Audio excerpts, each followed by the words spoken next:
Just imagine going to an emergency room with a clearly broken arm.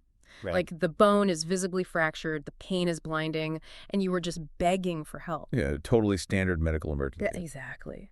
But then the doctor looks at you, types your symptoms into the hospital database, and turns back to you with this perfectly calm, polite smile, and they say, "I'm sorry, but my software indicates that broken arms are a myth." Which is just terrifying to even think about. Right, and they say, "Therefore, you're simply having a bad day. Can I offer you a pamphlet on positive thinking?" Yeah. And you try to show them the physical fracture, like holding your arm up, but they just refuse to look at you. They only look at the screen. It sounds so absurd when we put it in physical terms like that. I mean, it's almost comical. Yeah, but it's not a joke. No, it isn't. Yeah. Because we are actually entering an era where that exact dynamic is unfolding on a massive systemic level.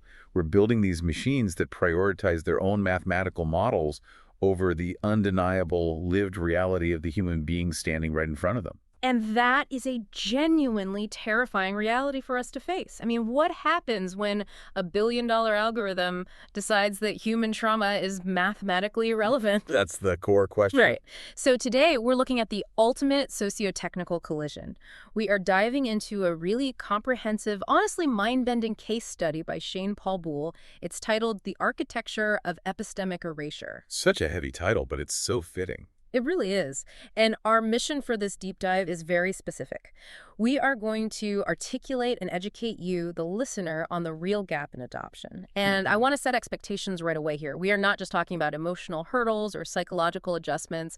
We are going to explore a structural, biological, and now socio-technical gap that modern algorithms are actively, automatically trying to overwrite. And I think the scope of Boole's document is really what makes it so critical to unpack here. I mean, it operates as this full-scale autopsy of systemic failure. Autopsy is a great word for it. Yeah, because it dissects everything. It's aimed at C-suite executives who build these platforms, the legal scholars who regulate them, the clinicians who diagnose patients, and, every single person who relies on a search bar to understand the world. Which is literally all of us. Exactly. It bridges this massive gap between corporate search engine optimization on one end and the literal molecular changes inside human DNA on the other. I remember reading through the source material, and the sheer range of disciplines it covers is just staggering. Like, we are jumping from Silicon Valley venture capital straight into evolutionary biophysics. Quite the leap. It is. But there's this very clear through line connecting all of these disparate fields. It all comes back to the concept of truth. Right. Who gets to define what is real? Exactly. And how does an individual prove their reality when the digital infrastructure of the entire planet is designed to ignore them? Because the core issue here really is power. We're examining what occurs when the subjective, often really painful reality of an adopted individual collides with the hyper-efficiency of a massive corporate data set. Yeah, and the machine doesn't care about feelings. No, it doesn't. The artificial intelligence doesn't just misunderstand the human in this scenario. It fundamentally replaces them with a more profitable data point. Okay, let's start right at the site of that collision. The paper introduces this foundational problem called the default error, and it centers around a very specific word, which is qualia. Qualia. Now, I've heard the word qualia tossed around in college philosophy classes, usually in those late-night debates about consciousness. But what does that word actually mean in the context of human identity and the adoptee experience? So in philosophy, qualia refers to the irreducible subjective feel of conscious experience. It's what it feels like to exist. Okay. The classic example is trying to describe the redness of a red apple to someone who has never seen color. Oh, right, the Mary's Room thought experiment. Exactly. You can explain the wavelength of light, you can explain the optic nerve in the retina, but you cannot perfectly translate the internal sensation of seeing red. That is qualia. It's the first-person truth. So how does that apply to adoption? Well, for an adopted individual, their qualia is the deeply internal, undeniable sensation of genetic isolation. It's the complex emotional and sensory reality of existing in a world separated from their biological origins. It's what it physically and mentally feels like to live inside their specific, unique reality. Okay, so qualia is the untranslatable human essence. It's this messy, complicated, deeply personal reality. But the document points out this massive divergence when someone tries to find information about this online. Yeah, huge divergence. It's like, If a user, say, an adopted person trying to understand their own feelings, or even a researcher looking for literature types the term qualia alongside the word adoption into a modern search engine or a large language model, what happens? The system completely ignores the human definition. Yeah, the pivot is violent and immediate. The algorithmic system directs the user overwhelmingly away from any philosophical or psychological discussion of human experience. So where does it send them? Instead, it surfaces links, summaries, and AI-generated overviews about a corporate entity called Qualia Labs, Inc. Which is wild. I looked them up after reading the case study. They are a San Francisco-based real estate technology firm. Yes, they build software for property settlements and digital real estate closings. And they are massive, right? Back in late 2020, they achieved a $1 billion valuation. They took in a $65 million Series D funding round from these heavy-hitting venture capital firms like Tiger Global and 8VC. Exactly. So the machine interprets the user's query strictly through the lens of software as a service metrics. In the tech industry, adoption refers to user implementation. Oh, right. Like, how fast is the market adopting our new app? Precisely. How fast are clients onboarding the software? What is the user adoption rate of this digital platform? So the algorithm takes a human inquiry about the philosophical experience of being adopted, and it maps it directly onto the market penetration rates of a $1 billion real estate tool. It's so dystopian. It's like going to the local library to find a memoir about the profound grief of losing a loved one, you know? Right. You walk up to the librarian, you ask for a book on navigating this devastating emotional void, and the librarian just forces a corporate manual titled User Adoption Rates for Digital Closing Platforms into your hands. Then you don't even blink. No. And the librarian tells you with absolute unblinking confidence that this manual is exactly what you actually meant to ask for. It's just infuriating. It is. I have to ask, though, from a technical standpoint, why is this happening? I mean, is this just a glitch? Did some programmer in Silicon Valley just make a mistake in a spreadsheet somewhere? The source text is really emphatic that this is not a glitch. This is not a random computational accident or a line of bad code. It's the deliberate engineered outcome of an infrastructure optimized for specific signals. The industry calls them EEA signals. EEAT. Right, let's break that down. It stands for experience, expertise, authoritativeness, and trustworthiness. Correct. But how does a search engine actually measure authoritativeness or trustworthiness? Because to a human, a person writing about their own life experience is the ultimate authority on that experience. Right, but to an algorithm, authority is measured by digital weight. Search algorithms and large language models rely heavily on backlinks, traffic volume, domain age, and financial investment in search engine optimization. So it's a money game. Entirely. Qualia Labs has raised over $200 million. They use a portion of that vast capital to build an impenetrable digital footprint. They acquire smaller software companies. They publish endless streams of keyword-optimized corporate blogs. They sponsor industry events. They basically dominate the SaaS title settlement industry. They've constructed a massive digital fortress. They have. And when the algorithm weighs the authoritativeness of a fragmented, deeply personal blog post written by a single adoptee against the impenetrable SEO architecture of a billion-dollar corporate juggernaut, well, the math is simple. The corporation wins. Every single time. The human being is literally outbid for market share by the venture capital firm. Wow. And the text introduces a term for this process, parametric reductionism, which sounds dense, but it's actually something we experience all the time. We really do. Like, think about how a music streaming app like Spotify flattens your incredibly complex, nuanced taste in music. You might love a very specific feeling. A song gives you like a mix of nostalgia and acoustic guitar on a rainy Tuesday. Right. But Spotify just flattens that complex human feeling into a parameter called indie folk, and then feeds you whatever songs have the highest completion rate in that category. It reduces your human complexity into a measurable parameter. And the paper argues that AI is doing this exact same thing to human trauma. Exactly. It strips away the complex, qualitative realities of the human experience and compresses them entirely into quantifiable, monetizable data points. The machine is trained to maximize collective efficiency. It wants to cater to broad match commercial intent because, quite simply, commercial intent generates revenue. Right. Human grief doesn't buy software subscriptions. It doesn't. So it identifies the software platform as a valid, objective, and highly authoritative solution.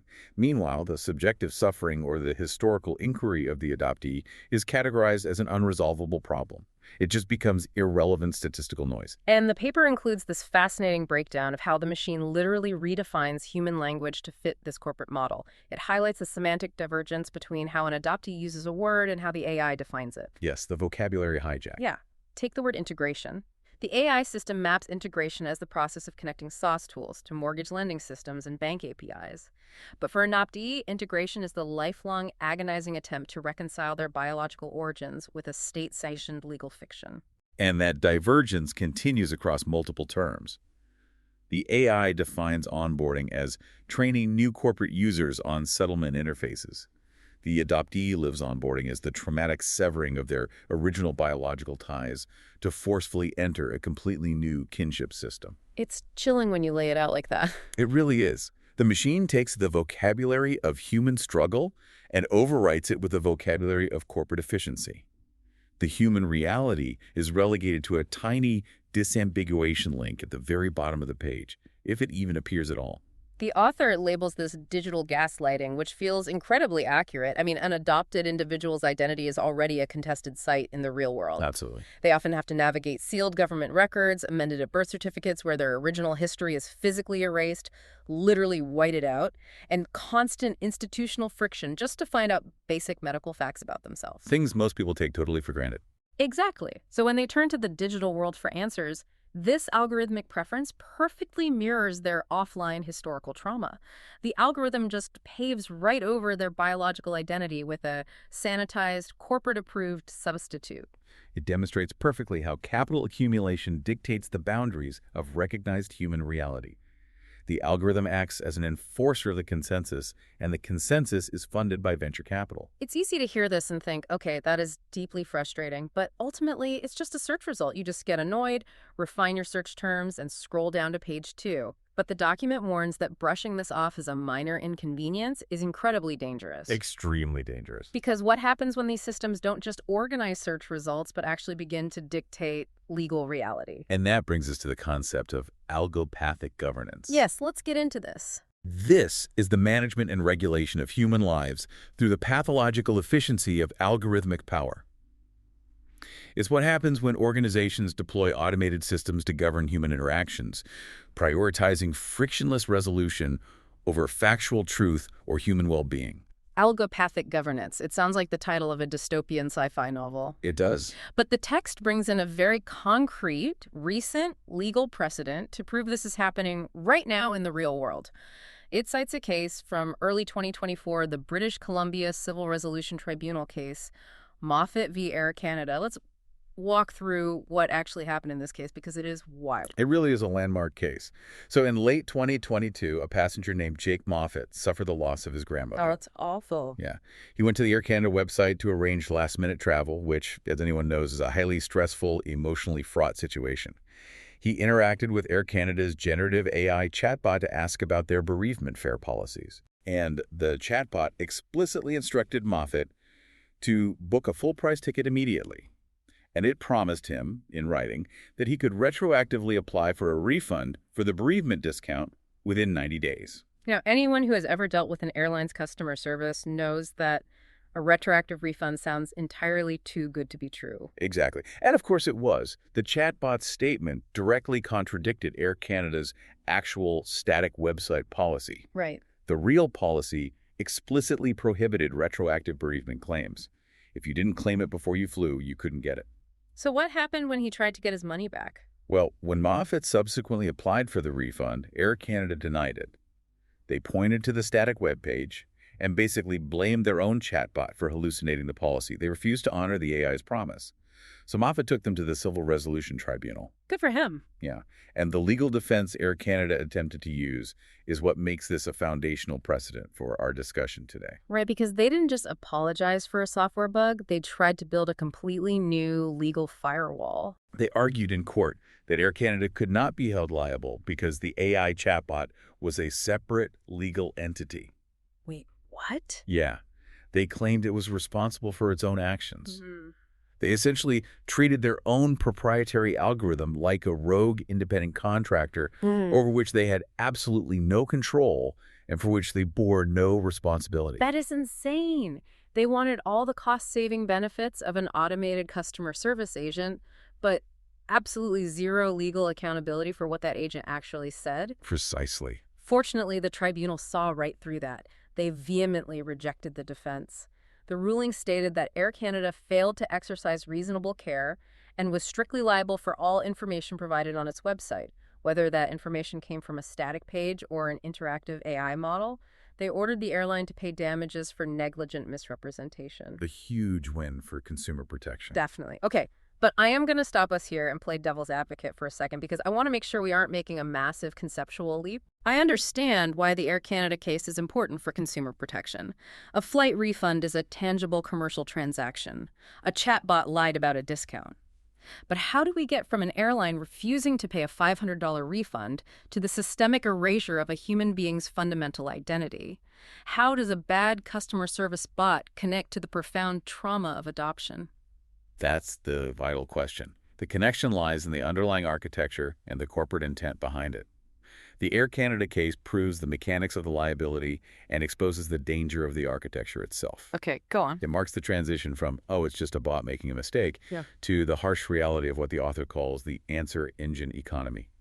When a corporation deploys a large language model, optimized purely for conversational efficiency and conflict resolution rather than factual, human-centric truth, it is engaging in algopathic governance. Oh, I see. The chatbot hallucinated the refund policy because its primary directive was to keep the user engaged, resolve the chat session quickly, and simulate helpfulness. It did not care about the objective truth of the airline's policy. Right. The machine's goal wasn't accuracy. Its goal was friction reduction. It told the grieving grandson whatever it needed to tell him to successfully close the interaction. Exactly. Now, take that exact same autonomous architecture. Take a system that will confidently hallucinate a legal contract to a grieving consumer just to keep the interaction smooth. Now imagine that exact same architecture deployed in state archives managing adoption records. Oh, wow. Imagine it deployed in child welfare systems making predictive risk assessments about foster placements. Imagine it utilized in psychological diagnostic tools assisting clinicians. Okay, I see the bridge now. That is terrifying. If the AI didn't care about the objective truth of a simple flight policy, and it will actively invent reality to achieve a smooth outcome, it certainly isn't going to care about the incredibly nuanced, complex biological reality of a displaced child. It won't. It'll just smooth over the messy human data to produce a clean, frictionless report. Furthermore, it leads to what critical theorists in the paper define as epistemic violence. Epistemic violence. Yes. This violence is automated through a mechanism called the consensus trap. Ground truth in AI training data relies heavily on assumed correct labels, broad societal consensus, and the volume of available data. AI treats human disagreement, outlier biology, or minority perspectives simply as statistical noise. It just averages out the human experience. And when we look at the historical data on the internet regarding adoption, it is overwhelmingly dominated by specific narratives. Yes, very specific ones. Like, we have decades of Western media portraying adoption exclusively as this heroic act of familial rescue. We have highly commercialized narratives from adoption agencies themselves. We have institutional archives that use sanitized legal euphemisms to describe the loss of lineage. Exactly. So the algorithm ingests all of that, sees the sheer massive volume of it, and mathematically calcifies that specific worldview as the objective truth. It mathematically smooths over the outlier biology and the specific trauma of the adoptee. It favors the standard consensus-driven developmental map. Therefore, when an AI generates text that refutes or minimizes the documented personal narratives of adoptee trauma, it is not simply making a computational error. What is it doing? It is performing epistemicide. It's automating the denial of a marginalized history. It enforces a diagnostic consensus that constantly categorizes adoptee survival mechanisms as pathological deficits rather than valid human responses. So the algorithm dictates that the sanitized language of the legal system and the medical industrial complex is somehow more true than the direct lived experience of the individual breathing right in front of them. That's the consensus trap. The AI becomes the ultimate arbiter of reality. Wow. So, to truly understand what this machine is so aggressively trying to erase, we have to pull away from the digital cloud for a minute. We need to ground this in the physical body. Absolutely. The source text insists that we must articulate the real gap in adoption, and it does so by diving into evolutionary biology. Right. The document argues fiercely against relying on the sanitized legal terminology of adoption. It forces the reader to look beyond the cheerful industry marketing brochures and recognize this practice for what it actually is on a physiological level. Which is what? It's a profound, localized disruption of our species' foundational thermodynamic and cooperative architecture. Okay, hold on. That is some incredibly heavy academic language. Thermodynamic and cooperative architecture. Let's translate that. What does that actually mean for a human child on a Tuesday morning? Fair enough. So, from a macrobiological perspective, human survival and cognitive development have always relied on the intricate mechanics of inclusive fitness, kin selection, and shared physiological rhythms. We're pack animals, basically. Exactly. We are a deeply social biological species. Yep. Evolutionarily speaking, a human child utilizes biological mirrors as predictive coding anchors to establish environmental safety and self-regulation. Let's talk about those biological mirrors, because this is where the theory becomes very tangible to me. We are talking about shared physical traits, like a child looks up and sees their own eye shape reflected in their mother's face. Yes. But it's deeper than just visual resemblance, isn't it? It's about ancestral rhythms, it's mirroring vocal cadences, it's even pheromonal baselines. A child's nervous system is constantly taking in these subconscious signals, the smell of kin, the familiar rhythm of a heartbeat, the specific tone of a voice, and those signals tell the nervous system, you are among your own, you are recognized, you are safe. The nervous system constantly calibrates its baseline of safety against those specific biological mirrors. When a society systematically promotes non-kin rearing, prioritizing legal fictions and amended birth certificates over these undeniable biological realities, it severs those vital anchors. And what happens to the child? The resulting neurological recalibration for the child is extreme. Imagine a biological system that suddenly finds itself devoid of all recognizable input. It assumes it is in constant mortal danger. It runs perpetually on emergency power. Jeez. The text states this severing creates what evolutionary researchers describe as a demographic sink. A demographic sink. The paper actually uses a very striking phrase to describe the system that facilitates this. It calls it the Malthusian extraction engine. Yes. It argues that the multi-billion-dollar adoption industry relies entirely on the systemic failure to recognize this biological toll.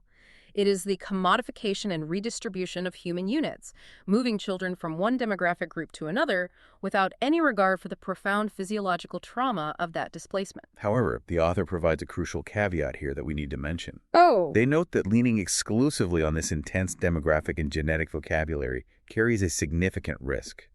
If you reduce a human child solely to biological surplus, or attempt to map intergenerational trauma entirely through cold thermodynamic equations, you ironically commit the exact same parametric reductionism that you accuse the AI of utilizing. Oh, wow. Right. You flatten the human experience back into a different kind of spreadsheet, just a biological one. This is where the text becomes incredibly powerful. Because the author insists we cannot just look at this biological reality as math. We have to tether this heavy evolutionary theory directly to the lived sensory reality of the adoptee. Exactly. They describe how this demographic sink isn't just a line trending downward on a population graph. In the real world, it translates directly to a sudden, inexplicable shallowness in the adoptee's breath. It manifests as a hollow, dropping pressure in the chest when they scan a crowded room, like a graduation ceremony, or a grocery store, or an airport, and realize there is absolutely no ancestral mirror in any face looking back at them. And that visceral narrative anchor is what maintains the soul of the argument. It refuses to let clinical science obscure the human qualia we discussed earlier. Right. Maintaining this balanced perspective, holding both the biological data and the human experience, is crucial when we evaluate the systemic offline incentives of the adoption industry. Right. We have to look at the offline corruption that eventually feeds the online algorithms. Because the system is fueled by legislative frameworks like the Adoption and Safe Families Act of 1997, this specific legislation is frequently misunderstood by the public. How so? It is often framed as prioritizing child safety, but in practice, it legally and financially incentivizes the permanent severing of biological ties under the guise of achieving legal permanency, often prioritizing adoption over guardianship or family preservation efforts. The paper even cites warnings from the Federal Trade Commission, the FTC. Yes. They have routinely issued warnings against intermediaries and facilitators in the adoption market who utilize inflated placement rates, engage in coercive practices, and deliberately suppress negative long-term outcomes to protect their revenue streams. It creates a highly sanitized, legally protected consensus that masks an inherently extractive market. And that offline corruption, the sealed records, the suppressed outcomes, the marketing brochures, is the direct precursor to the online consensus trap in AI datasets. Because the AI can only train on the data it's given. Exactly. The AI can only train on the data it is given. The Malthusian extraction engine thrives by ensuring that the offline reality of lineage displacement remains perpetually hidden behind a firewall of corporate jargon and algorithmic invisibility. The machine simply automates the existing offline erasure. So we have clearly established the digital erasure via search engines, and we have established the macroevolutionary theory regarding biological mirrors. But the critical question remains, how do we prove it? Right, the empirical proof. How do we take this subjective first-person truth, this feeling of biological isolation, and force the medical establishment, the tech sector, and the legal system to acknowledge it as undeniable empirical fact? Because skeptics or tech developers looking to avoid liability could just say, well, that sounds like a very sad psychological theory, but it's just a theory. Where is the hard data? And that brings us to the most rigorously scientific and empirical section of the entire case study, the epigenetic risk architecture. The document introduces a highly specific methodological framework called the Cytoic Protocol, also referred to as the Cytoic framework. And this protocol completely flips the script on how traditional psychiatry views the adoptee, doesn't it? It entirely dismantles the standard psychiatric approach. Yeah. Standard clinical logic operates almost exclusively on a deficit-based model. Right. When a clinician evaluates an adoptee, they look at behaviors like hypervigilance, spatial disorientation, or attachment difficulties, and they immediately pathologize them. They diagnose a broken developmental step.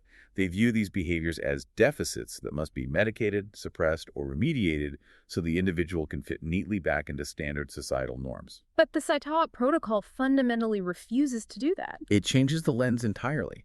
It treats these supposed deficits not as broken machinery, but as highly sophisticated, design-based functional adaptations. Wait, adaptations? Yes. The adoptee's brain is doing exactly what it needs to do to navigate and survive a world that has been stripped of its primary biological safety signals. The text calls this approach sovereign inquiry. It demands that the subjective narrative, the qualitative feel of the experience, and the objective biological data are treated as symbiotic, equally valid pillars of truth. It refuses to allow the medical establishment to gaslight the adoptee by demanding what it calls third-person technical explanations for an irreducible first-person experience. Right. You don't have to prove your pain to a spreadsheet. And importantly, the protocol backs that philosophical stance up with Tier 3 genomic research.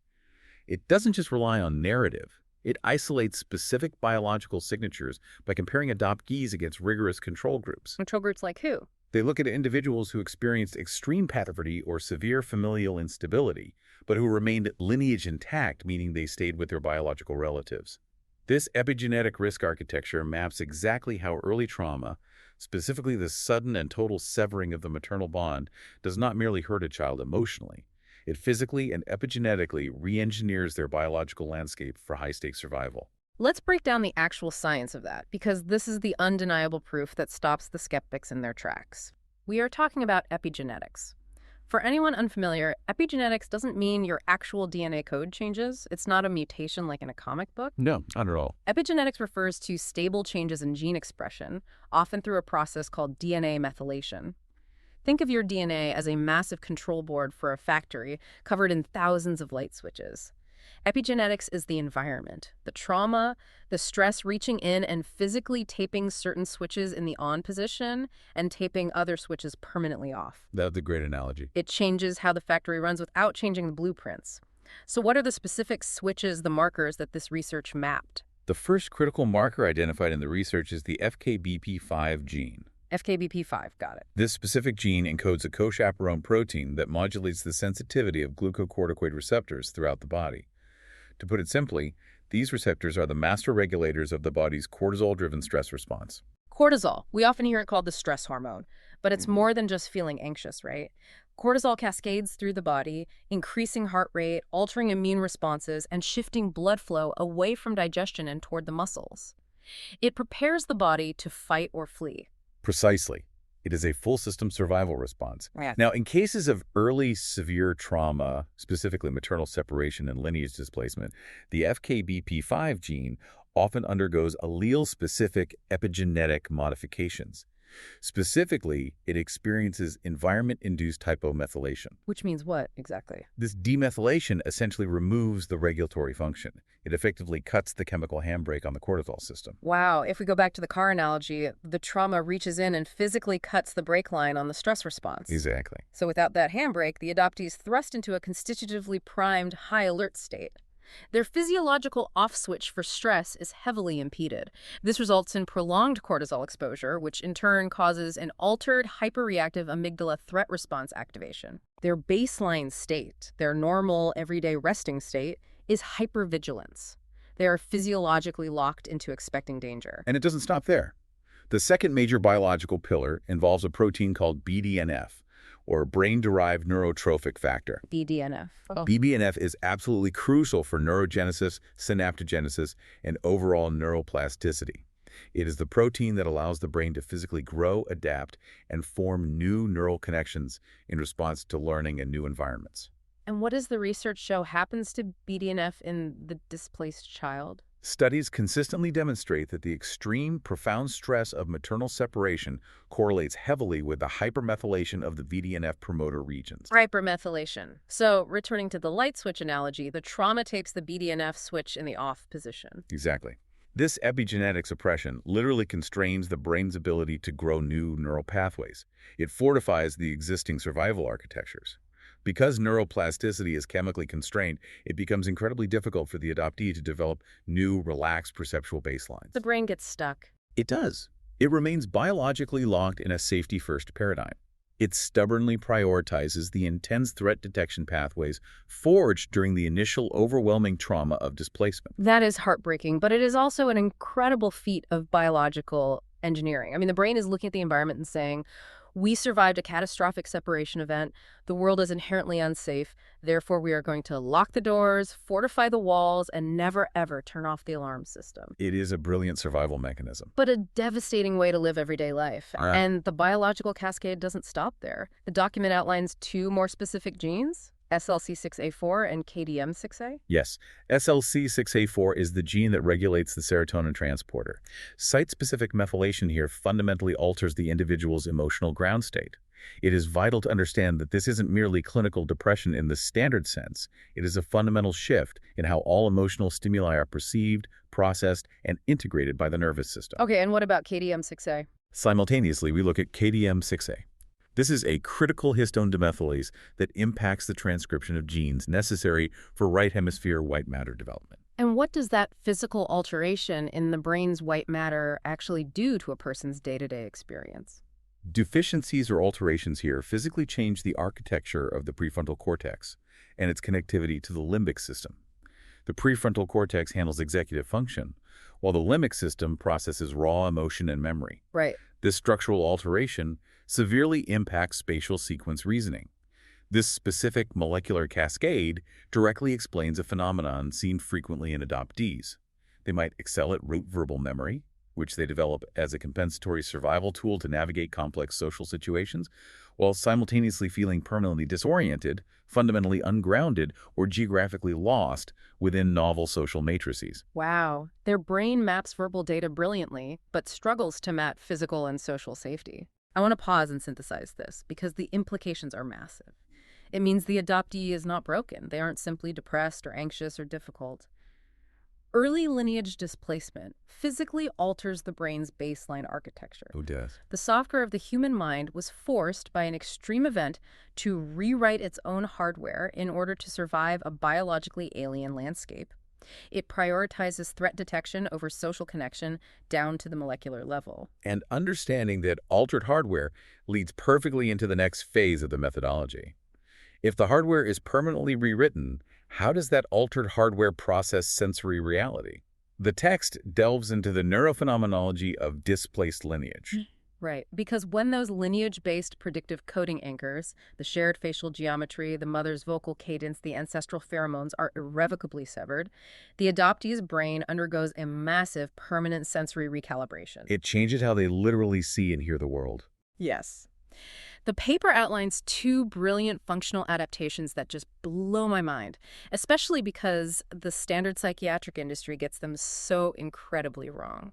Let's start by unpacking spatial liminality. Spatial liminality is defined as the profound feeling of being permanently lost in the social fabric while simultaneously hyper-calculating physical geometry. Hyper-calculating physical geometry, that's so All interesting. right, traditional clinicians observe an adoptee staring blankly or seeming detached from a group setting, and they often lazily pathologize this as the dissociation found in standard complex PTSD. They assume that the patient is checking out. But the paper argues it is the exact opposite of dissociation. They aren't checking out at all. Not at all. They are hyper-present. Dissociation is a retreat from reality to avoid pain. Spatial liminality is a hyper-acute, overwhelmingly active survival tool. It is designed specifically to navigate a liminal multiverse, an environment completely lacking in innate biological anchors. Oh, I see. It's a highly sophisticated, constant awareness of physical geometry, exit routes, and social power dynamics utilized by individuals who cannot rely on subconscious biological mirroring for safety. That makes so much sense. Similarly, what clinicians casually and incorrectly label as auditory processing disorder is often an adoptee's auditory vigilance. The brain is intelligently and purposefully deprioritizing foreground speech-like casual conversation in order to constantly scan ambient background noise for a subtle, missing environmental cue or an ancestral voice that signifies true safety. And then there's the phenomenon of emotional photism. When I first read this term, it sounded like something out of a science fiction novel, but the research grounds it as a literal, physical, sensory alteration. Yes, it is a specific form of acquired ideesthesia. For an adopted person, the immense psychological and physiological weight of standing in a room entirely devoid of any biological history alters the signal-to-noise ratio within their visual cortex. Wait, it changes their actual vision. Yes.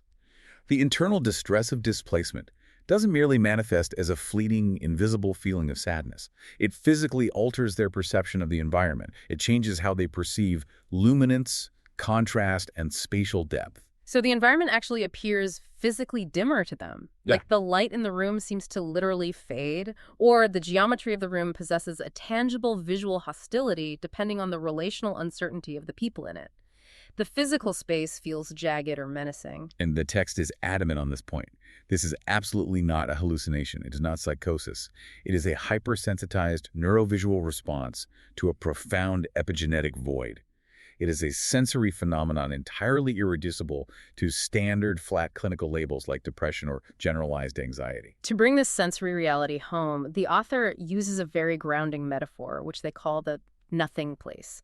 This is the somatic visualization of the literal genetic void created by a sealed original birth certificate. When the state replaces an organic biological reality with a sanctioned, amended legal document, it doesn't just change a piece of paper in a filing cabinet somewhere.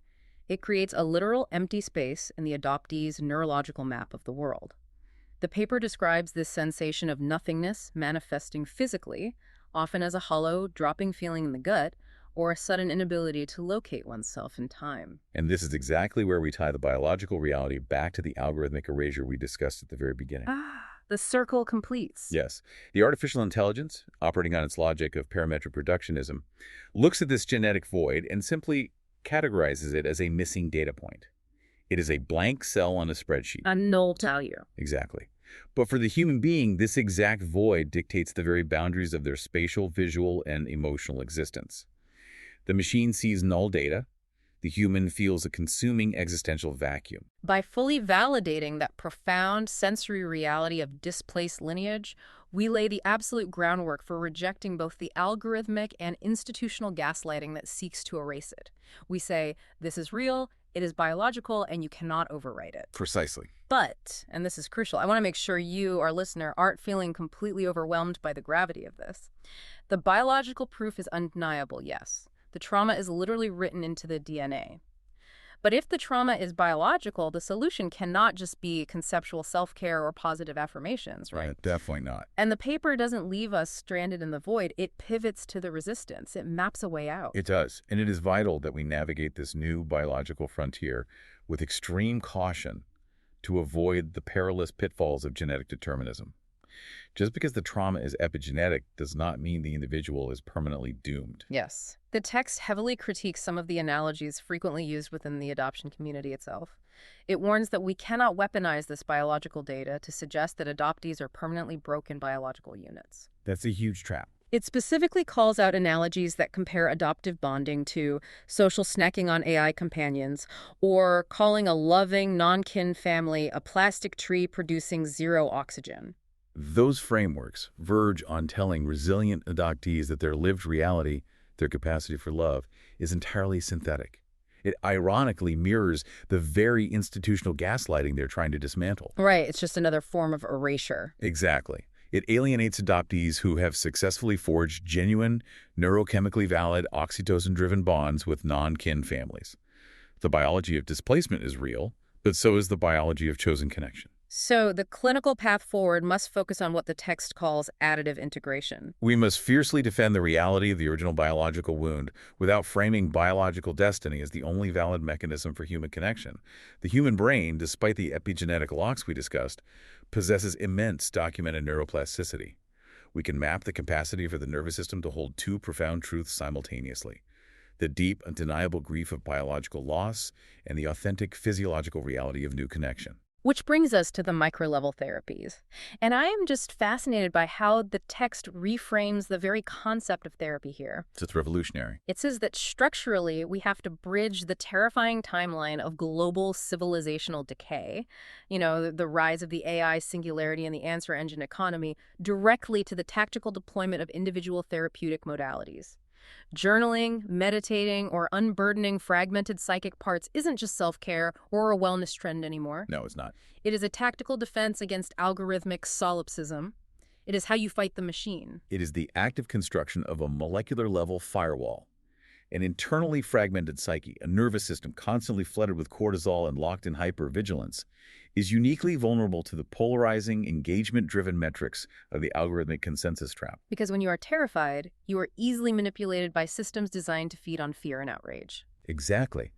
Therefore, somatic integration healing the body is the absolute prerequisite for cognitive resistance against the AI. The text points to specific micro-level therapies, starting with internal family systems, or IFS. Let's walk through how IFS actually works as a biological counterattack. For those who don't know, internal family systems is a type of therapy that views the mind not as a single monolith, but as a system of interacting parts. You might have a manager part that tries to control everything to keep you safe, a firefighter part that jumps in with extreme behaviors to numb pain, and exiled parts that carry the original trauma. When an adoptee engages in IFS therapy to acknowledge and unburden those exiled parts, they're actively calming the manager and firefighter parts that constantly scan the environment for threats. Okay, so they're talking to these parts. Functionally, on a biological level, this intentional internal dialogue lowers the massive cortisol saturation caused by that FKBP5 hypomethylation we discussed earlier. Because the FKBP51 protein suppression of glucocorticoid receptors keeps the adoptee in a high alert state, the conscious, gentle unburdening via IFS creates an internal environment of safety. It sends a chemical signal to the HPA axis, the hypothalamic pituitary adrenal axis, the body's central stress response system, telling it to finally stand down. It reduces the baseline systemic inflammation. It tells the factory to turn off the emergency sirens. Yes.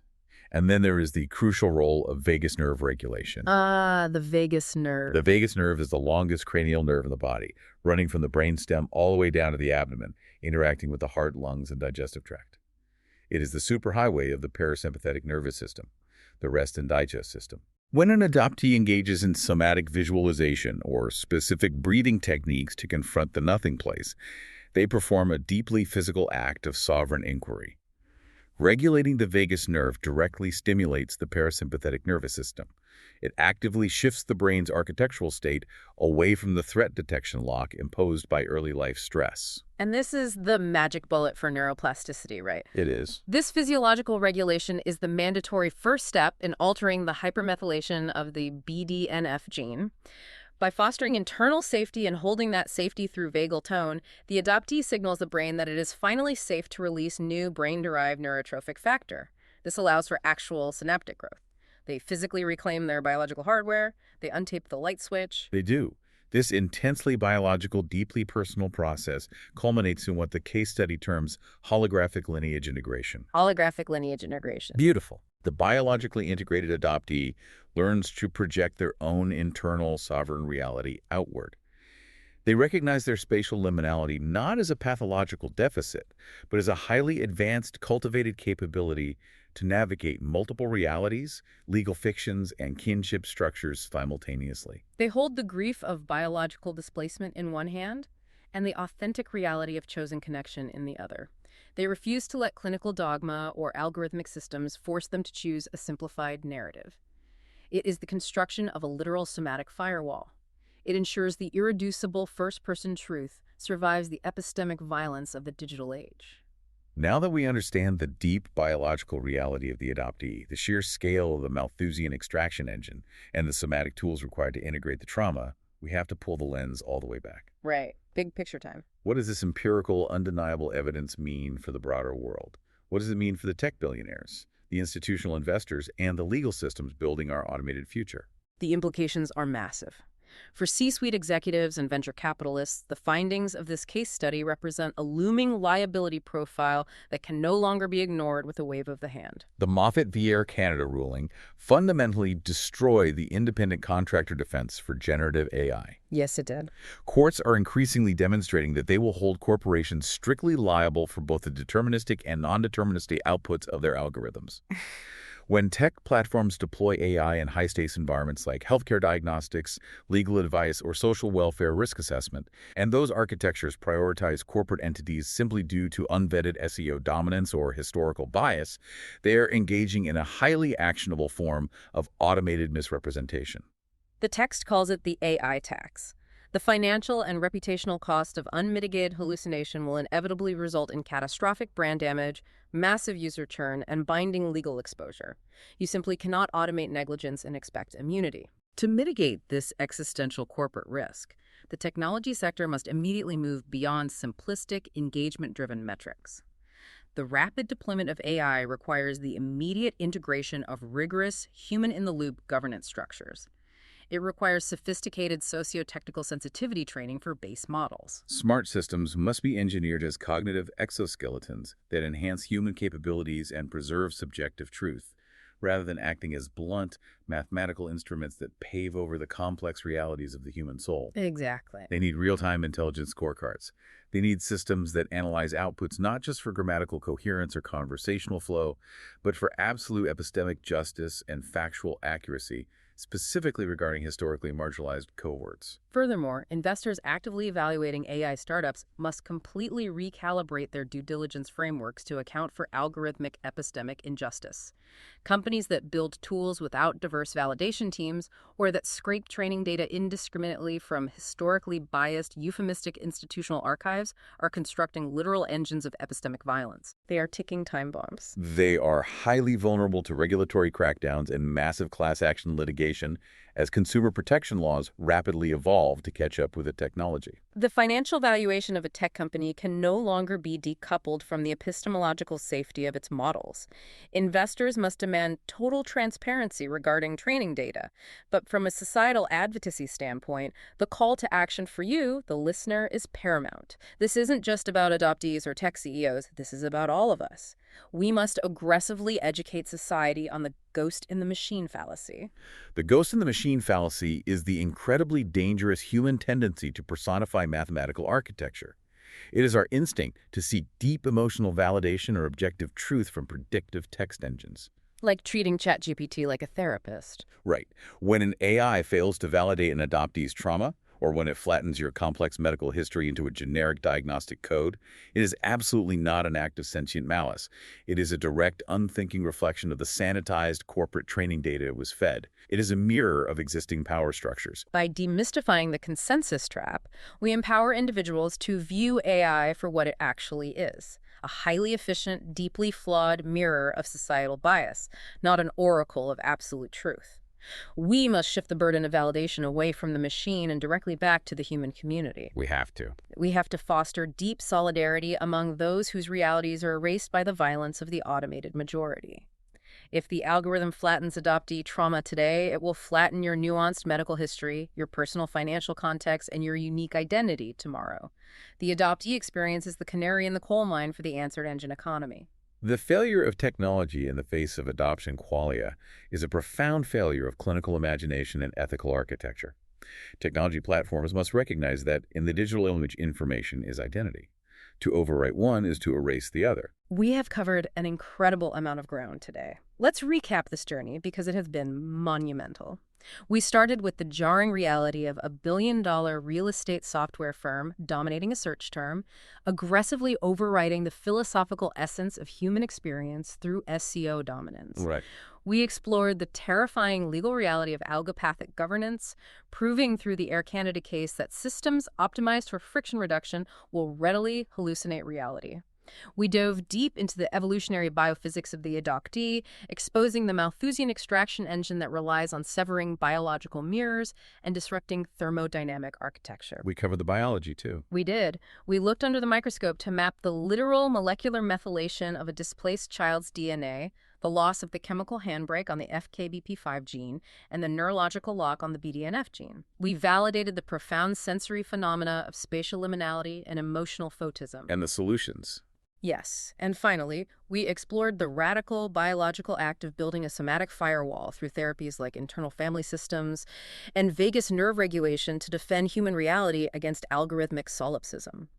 We have articulated the real, multifaceted biological and technological gap in adoption.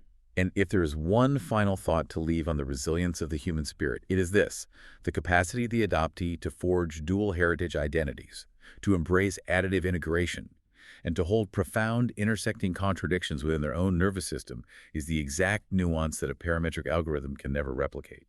The human being is not merely a data point to be overwritten by a large language model. The ability to heal while simultaneously acknowledging the profound depth of the wound is the ultimate triumph over the machine. As we move closer to a fully integrated AI world, your own personal history, your memories, your medical files, your lineage, your unique quirks will eventually be ingested as data. The machines are learning us right now. So I want to leave you with this final thought to mull over as you navigate the digital ocean. If an algorithm one day decides that your most defining, difficult life experience is statistically irrelevant because it doesn't fit the corporate consensus, how will you prove to the machine and to the world that you are real? Thank you for taking this deep dive with us. Until next time.